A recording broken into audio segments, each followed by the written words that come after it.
ಹರಿ ಓಂ, ಎಲ್ಲರಿಗೂ ನಮಸ್ಕಾರ. ಇವತ್ತು ನಾನು ಮೂಸಂಬಿನ ಹೆಂಗೆ ಈಸಿಯಾಗಿ ತಿನ್ನೋದು ಅಂತ ತೋರಿಸ್ತೀನಿ. ಇವಾಗ ಏನಾಗುತ್ತೆ ಅಂದರೆ, ಜನರಲಿ ಹಬ್ಬದ ಸೀಸನಲ್ಲಿ ಎಲ್ಲರ ಮನೆಗಳಲ್ಲೂ ಹಣ್ಣುಗಳು ತರ್ತಾರೆ, ತುಂಬ ಹಣ್ಣುಗಳು ತರ್ತಾರೆ. ಜೊತೆಗೆ ತಾಂಬೂಲ ಅಂತ ಅವ್ರ ಮನೆಯಲ್ಲಿ ಎಲ್ಲ ಮನೆಗಳಲ್ಲೂ ಕೊಡ್ತಾರೆ. ನೀವು ಇವಾಗ ಗಣೇಶ ಹಬ್ಬದಲ್ಲಿ ಎಲ್ಲರ ಮನೆಗಳಿಗೂ ಹೋಗಿ ಗಣೇಶ ನೋಡೋಕೆ ಹೋಗ್ತೀರಾ, ಅಲ್ಲಿ ತಾಂಬೂಲ ಕೊಡ್ತಾರೆ. ಸೊ ಅವಾಗ ಏನಾಗುತ್ತೆ, ಮೂಸಂಬಿನ ಜಾಸ್ತಿ ಕೊಡ್ತಾ ಇರ್ತಾರೆ.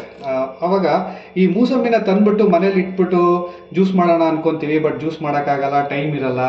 ಸೊ ಆವಾಗ ಹಂಗೆ ಮೂಸಂಬಿ ಹಂಗೆ ಇದ್ದು ಒಂದೊಂದ್ಸತಿ ಕೊಳ್ತೋಗುತ್ತೆ, ಹಂಗೆ ಬಿಸಾಕ್ತೀವಿ. ಸೊ ಅದ್ರ ಬದಲು ಅದನ್ನು ಈಸಿಯಾಗಿ ಹೆಂಗೆ ತಿನ್ಬಿಡೋದು ತೋರಿಸ್ತೀನಿ. ಜಸ್ಟ್ ಏನಿಲ್ಲ, ಇದನ್ನು ಮೂಸಂಬಿನ ಹಿಂಗೆ ಕಟ್ ಮಾಡಿಬಿಟ್ಟು ಇದ್ರ ಮೇಲೆ ಒಂದು ಸ್ವಲ್ಪ ಉಪ್ಪು ಹಾಕ್ಕೊಳ್ಳಿ. ಸಿಂಪಲ್. ಸ್ವಲ್ಪ ಉಪ್ಪು ಹಾಕ್ಬಿಟ್ಟು ಸ್ಪ್ರೆಡ್